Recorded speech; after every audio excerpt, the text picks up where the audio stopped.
RMK12 ke arah ekonomi madani.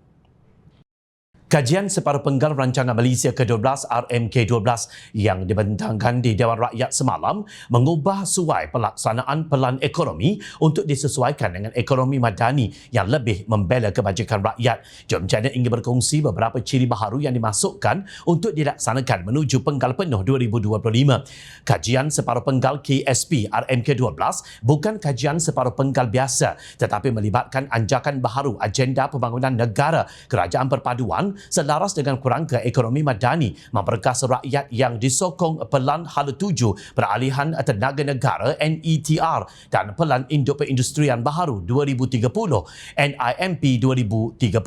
Anjakan baharu termasuk tumpuan khusus kepada pertama, menoktahkan kemiskinan tegar RM1.5 bilion untuk program meningkatkan pendapatan. Kedua, reformasi struktur ekonomi kepada bidang seperti industri peralihan tenaga, industri digital, ENE bernilai tinggi seperti Infineon, keterjaminan makanan dan industri nadir bumi. Ketiga, menerajui ekonomi Islam dengan tumpuan kepada halal dan thayyiban serta inovasi keuangan Islam selaras dengan prinsip maqasid syar'iyah dan keadilan dalam muamalah masyarakat. Keempat, tumpuan kepada ekspor perkhidmatan seperti perkhidmatan global, industri kreatif, aeroangkasa dan pelancongan. Kerajaan Perpaduan komited merancangkan pembangunan negara demi kesejahteraan rakyat. Dalam RMK12 KSP, Kerajaan Perpaduan menaikkan siling RMK12 daripada RM400 bilion kepada RM415 bilion.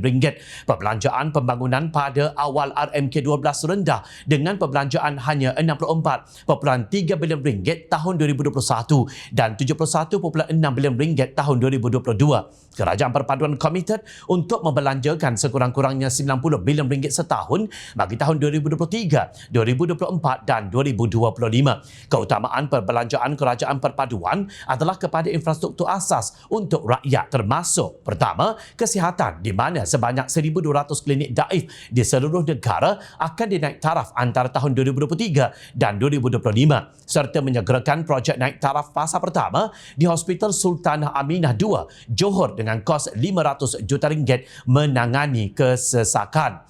Kedua, pendidikan dengan memberi komitmen untuk membaik pulih sekolah daif di seluruh negara. Ketiga, rangkaian jalan Sarawak Sabah Link Road 2 dan Lebuh Raya Pen Borneo Sabah. Keempat, pengangkutan, pembesaran lapangan terbang Pulau Pinang dan pembangunan semula lapangan terbang Subang, pembangunan pelabuhan baharu di Pulau Keri, Kelang, Selangor. Manakala yang kelima, tenaga dengan usaha menambah baik daya harap bekalan elektrik di Sabah.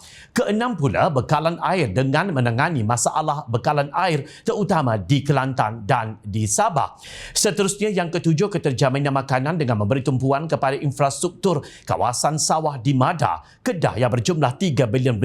Kelapan, fokus yang tertumpu kepada komitmen pelaksanaan projek Tebatan Banjir. Dan terakhir yang kesembilan, keselamatan sempadan, pembangunan pengkalan tentera laut di Bintulu, perolehan aset tambahan seperti kenderaan perisai dan literal mission ship untuk memperkukuh Angkatan Tentera Malaysia ATM. Anjakan baharu dan perancangan perbelanjaan KSP RMK12 akan disokong oleh pembaharuan kemampanan tata kelola dan sistem penyampaian kerajaan. Pembaharuan institusi dan tata kelola termasuk pertama, pembaharuan tata kelola menumpukan kepada perundangan berkaitan rasuah, perolehan kerajaan berlandaskan saingan atau tender terbuka. Kedua, pembaharuan kemampanan fiskal, sasaran defisit fiskal 3.5% KDNK atau lebih baik pada tahun 2025.